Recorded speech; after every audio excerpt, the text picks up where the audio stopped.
नमस्कार विद्यार्थी मित्रांनो, द MPSC स्टडी रूम या यूट्यूब चॅनलवर आपल्या सर्वांचे स्वागत आहे। आज आपण MPSC आयोगाच्या प्रश्नपत्रिकेमधील भूगोल या विषयाचे प्रश्न बघणार आहोत। तर चला मग सुरुवात करूया।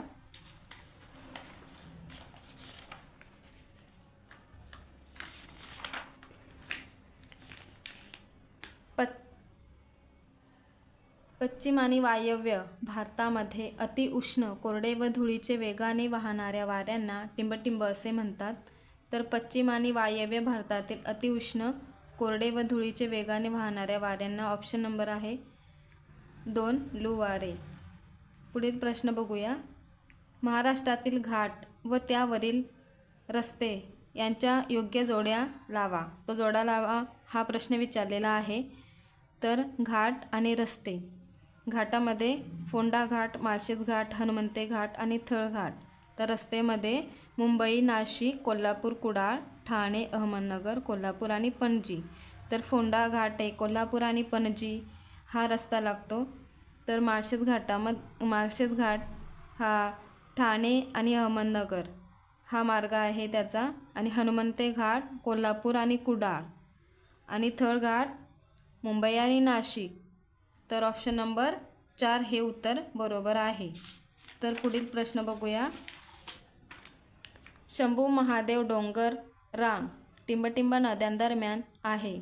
तर ऑप्शन आहेत तापी गोदावरी, गोदावरी भीमा, भीमा कृष्णा, कोयना कृष्णा। तर ऑप्शन नंबर 3 हे उत्तर बरोबर आहे, भीमा आणि कृष्णा। शंभू महादेव डोंगररांग हे भीमा आणि कृष्णा नद्यांदरम्यान आहे।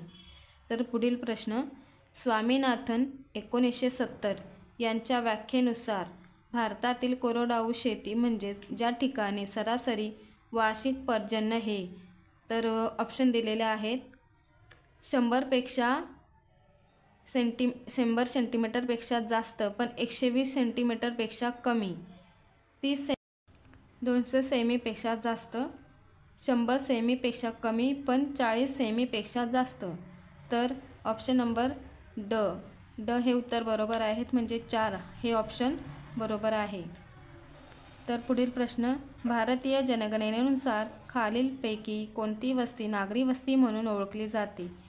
तर ऑप्शन आहेत महानगरपालिका, नगरपालिका असणे, 5000पेक्षा जास्त लोकसंख्या आहे, 50% लोक बिगर शेतकी व्यवसाय करणारे, लोकसंख्येची घनता दर चौरस किमीला 400पेक्षा जास्त।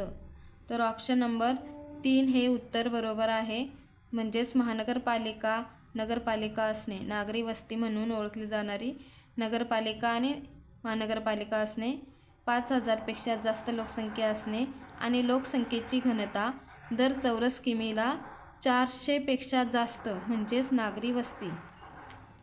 पुढील प्रश्न बघूया।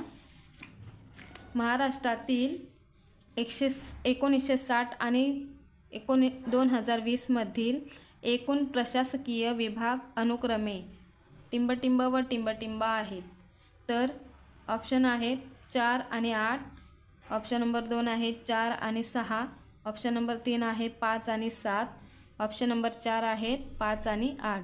तर या प्रश्नाचे उत्तर आहे 4 आणि 6, म्हणजे 1960 आणि 2020 मधील एकूण प्रशासकीय विभाग आहेत महाराष्ट्रामध्ये 4 आणि 6। म्हणजे पहिले 4 होते 1960ला आणि 2020 मध्ये 6 झाले। योग्य जोड्या जुळवा। मृदेचे प्रकार आणि प्रदेश।